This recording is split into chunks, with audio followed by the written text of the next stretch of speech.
This week in author life, you see what I did there. Let's talk about finally finishing another chapter, and that is chapter 6, Isolated or Isolation. Not really sure what the title of it will be quite yet. But first off, for those that are new here, hi, welcome. I'm Melanie. I started a book 2 years ago about being the sister of my amazing brother Gregory, who is autistic and nonverbal. This has been a story that has been on the inside of me for a very long time. I talk more about that in the book, but essentially, I finally kicked it off 2 years ago. Started outlining the book that poured out of me. In order to get most of my thoughts out, I recorded each chapter. I just spoke and told stories, and that poured out of me pretty easily. And then I transcribed those notes. This was before AI was available. I literally listened and typed and listened and paused and typed. And then each chapter was essentially just me taking those notes and putting it into story format.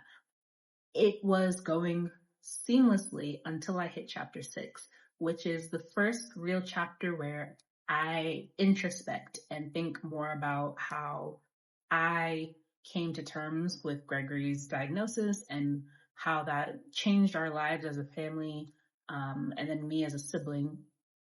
And it just became emotionally alive. And so I said, you know what, let me take a little break. Let me pause.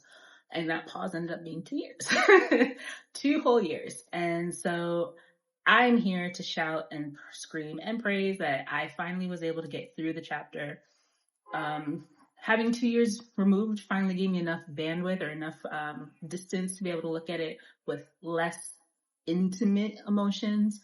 But also, it also gave me different perspectives. So one of the other things that I was having an issue with was trying to figure out how to not only speak to the feelings of isolation and give tangible examples of how my life differed from those around me, but I also wanted to incorporate some examples of Gregory's elopement just to add to the weight of that.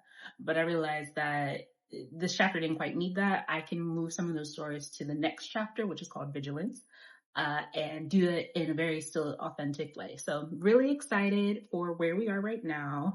And if you guys don't hear from me in this series within the next week, I need someone to knock on my door. But I'm going to continue. I'm keeping my word to myself this time around. So until next time.